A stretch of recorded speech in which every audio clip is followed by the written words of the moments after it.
Assalamualaikum warahmatullahi wabarakatuh. Perkenalkan nama saya Fidi Senia Pustika dari kelas 2004 IB dengan NRT 3120/2050. Pada video kali ini saya akan menjelaskan mengenai key konsep yang ada pada framework. Oke, di sini terdapat penjelasan untuk komponen. Jadi aplikasi Y2 ini merupakan aplikasi yang menganut konsep OOP yang dibangun menggunakan komponen. Jadi komponen sendiri itu adalah sebuah objek dari Y-based komponen. Y-application pun sebenarnya juga merupakan sebuah komponen. Y-application dapat diakses melalui Y-app. Lalu untuk kelas objek komponen pada Y ini terdapat tambahan 3 fitur utama. Yang pertama ada properties, ada events, dan ada behaviors. Nah, nanti ketiga ini akan kita bahas di slide-slide berikutnya. Salah satu contoh komponen adalah date picker widget. Jadi pada saat kita ingin menyebutkan inputan tentang tanggal, nah itu kita dapat memanggil komponen date picker ini. Lalu komponen di G2 ini sangat powerful, namun membutuhkan sumber daya CPU atau memori yang cukup besar. Jadi jika tidak benar-benar perlu, sebaiknya tidak usah karena nanti memakan banyak memori. Lalu jika kelas objek komponen yang Anda buat tidak membutuhkan event dan behaviors, Anda dapat membuatnya dengan extend di base object. Tapi untuk pengguna PHP yang terbaru, untuk ini bisa diganti di base object seperti itu. Okay, next. Nah, ini terdapat custom komponen. Jika diperlukan, Anda dapat membuat custom komponen sendiri dengan cara yang pertama ini kita akan membuat file untuk custom komponennya dan meletakkannya di directory komponen. Jadi, jika belum ada, di sini sudah ada contohnya. Jadi, jika belum mempunyai directory komponen, kita dapat membuatnya terlebih dahulu untuk directory-nya, lalu diisi dengan file mycomponent.php untuk custom komponennya. Lalu tambahkan komponen Anda ke dalam file konfigurasi web.php. Jadi di sini kita tambahkan untuk komponennya, myComponent, kelasnya ini untuk direktorinya disesuaikan dengan file main komponen ini. Lalu kita dapat memanggil custom komponen kita melalui y-app, lalu nama komponennya. Seperti ini, y-app nama komponennya, lalu nama functionnya. Oke, mungkin langsung saja kita coba di VS Code-nya. Jadi yang pertama kita harus membuat directory komponen dan juga file untuk custom komponennya. Oke, kita buat foldernya terlebih dahulu. Kita buat komponen. Lalu kita bikin satu file untuk custom komponennya, yaitu mycomponent.php. Oke, selanjutnya tambahkan komponen. Ini kita isikan dulu untuk file komponennya. Selanjutnya kita tambahkan komponennya ke dalam konfigurasi web.php. Oke, di sini saya akan menambahkannya terlebih dahulu. PHP. Ini kita tuliskan namespace-nya terlebih dahulu. Ya Allah, salah. Namespace. Oke, namespace add lalu komponen. Lalu kita gunakan use di base komponen. Nah, lalu kita buat kelasnya. Kelasnya sesuai dengan nama filenya, yaitu myComponent. myComponent, lalu extend dengan komponen. Oke, lalu di sini kita akan buat satu function. Di sini kita beri nama welcome tanpa parameter, di mana isinya adalah echo.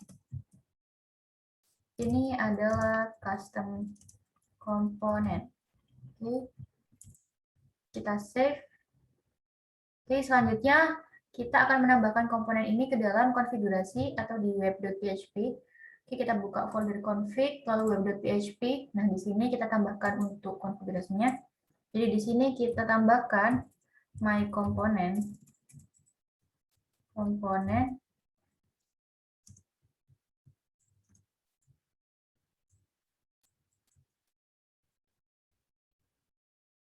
Oke, di sini nama kelasnya. Lalu di sini kita sesuaikan untuk direktorinya, yaitu app. lalu komponen, lalu my komponen.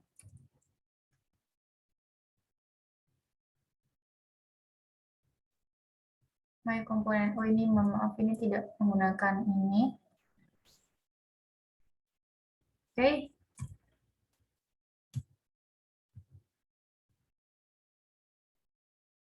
Selanjutnya kita akan memanggil custom komponen kita tadi.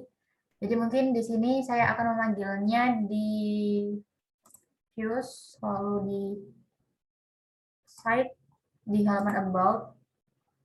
Oh ini saya sudah coba tadi, mungkin kita hapus terlebih dahulu. Kita coba PHP. Nah, di sini kita akan tambahkan y add my component.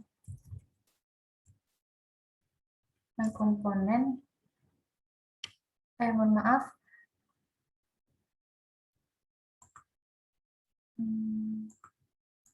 Di sini langsung saja kita gunakan H3. Lalu di sini echo. Di sini langsung kita panggil y add my component. Welcome.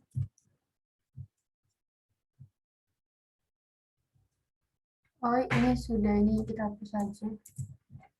Oke, langsung saja kita lihat di website kita buka halaman about. Nah, di sini sudah tertulis ini adalah custom component. Selanjutnya kita beralih ke properties. Jadi pada PHP, variabel di dalam sebuah class objek juga disebut sebagai properties. Y2 mengenalkan sebuah cara penanganan properties menggunakan metode getter and setter.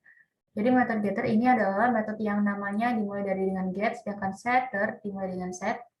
Kita dapat mengakses metode getter dan setter ini seperti mengakses sebuah properti biasa dengan menggunakan kata setelah get maupun set. Dengan menggunakan getter dan setter, kita dapat membuat sebuah properti pada kelas memiliki karakteristik tertentu. Untuk membuat objek yang memiliki kemampuan ini, kita harus mengextend kelas tersebut dari base object. Jadi di sini sudah terdapat contohnya. Jadi di sini terdapat dua properties dengan modifier public dan private. Lalu di sini terdapat function getter dan setternya untuk label 2. Lalu di sini terdapat pemanggilannya, pemanggilan propertiesnya. Lalu untuk yang baris pertama ini adalah pengisian value-nya. Oke, mungkin langsung saja kita coba. Jadi langkah pertama kita akan membuat propertiesnya terlebih dahulu. Jadi di sini kita akan membuat dua properties, yaitu public label 1 dan private label 2. Nah, oke, selanjutnya di sini langsung kita isikan untuk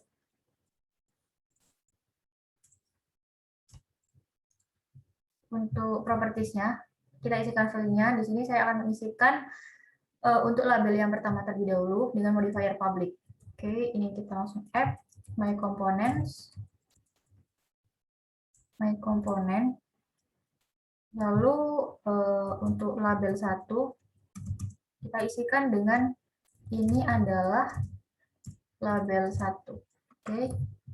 Kita save, lalu kita coba tampilkan. Nah, di sini kita ganti untuk label 1. Oke, kita refresh. Nah, di sini sudah terlihat ini adalah label 1. Oke, selanjutnya kita akan coba untuk yang label 2. Lepas. Nah, di sini kita ganti untuk yang label 2. Begitu juga dengan ini, kita kopas. Oke, di sini kita ganti dengan label 2. Semestinya ketika kita refresh, ini akan menghasilkan error.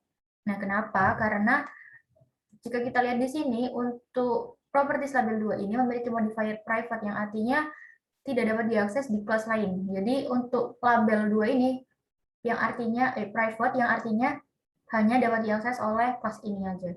Jadi di sini kita akan menambahkan dua function, yaitu function getter dan setter. Di sini kita akan membuat set terlebih dahulu. Set label 2. Di sini terdapat parameter dengan variabel value. Lalu di sini kita akan mengesetnya this label 2 itu diisi dengan value tadi. Lalu kita buat lagi function untuk getternya, untuk mengambil nilainya, get label 2, ini tanpa parameter, nah dia akan mengembalikan nilai atau terdapatkan value-nya, yaitu this label 2.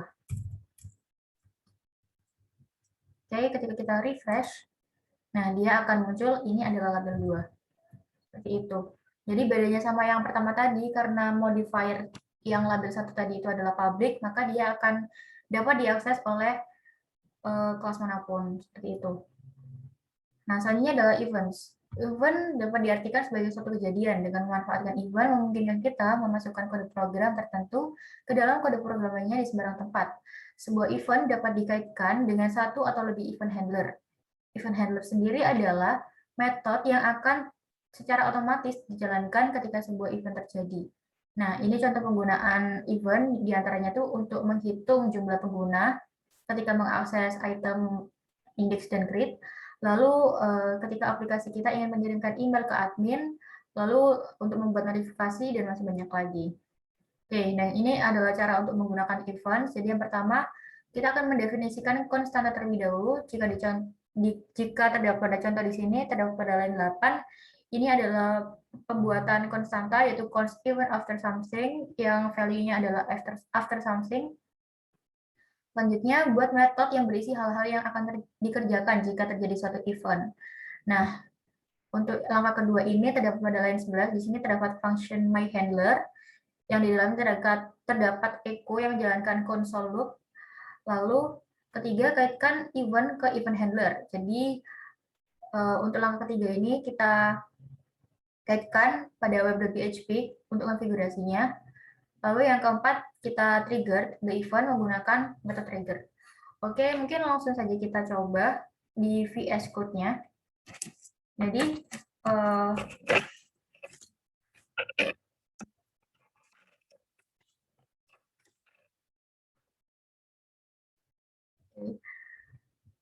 Jadi, untuk langkah pertama, kita akan mendeklarasikan konstanta terlebih dahulu. Kita isi const on event handler. On apa tadi? On after something. After something. Lalu di sini kita isikan dengan after something. Oke. Yang selanjutnya kita akan membuat sebuah function. Ini kita tambahkan static. Function di sini kita tambahkan myHandler. Di sini kita kosongin untuk parameternya. Di sini kita ketik echo lalu script. Oke. Nah, isinya adalah kita isi dengan alert saja. Alert.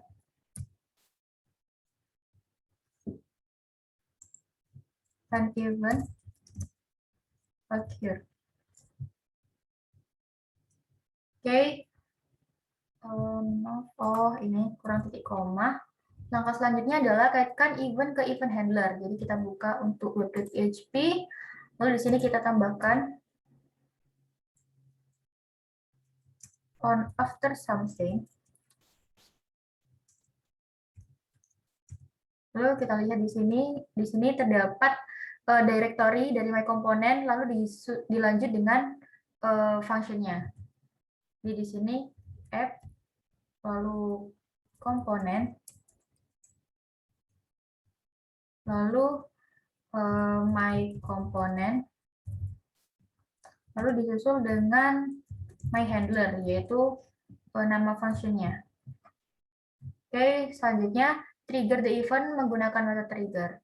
Jadi di sini kita buka untuk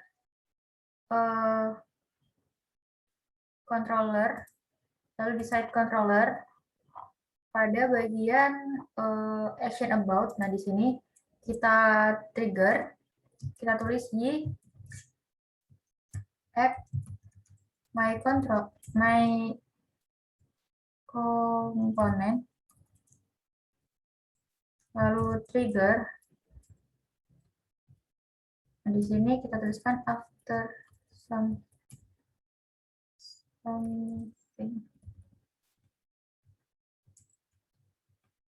Oke, selanjutnya kita coba refresh. Nah, di sini sudah berhasil. Oke, lalu kita ke next. Behaviors. Dengan behaviors, Anda dapat meningkatkan kemampuan sebuah komponen tanpa harus mengubah komponen tersebut. Anda dapat mengattach behavior pada komponen dengan teknik statically dan juga dynamically, di mana statically ini adalah mengattach behavior pada sebuah komponen dengan mengoverride method behaviors. Lalu untuk dynamically, itu mengattach behavior pada sebuah komponen dengan memanggil method attach behavior.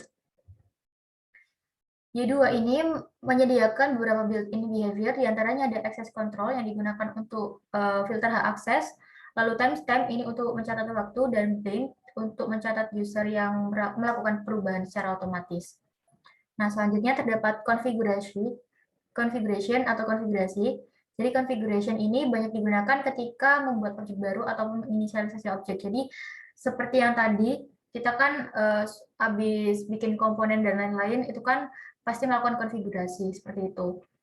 Nah, format dari sebuah configuration dapat dideskripsikan dalam bentuk array seperti berikut. Jadi tadi kan kita sudah menambahkannya ya di dalam array seperti ini.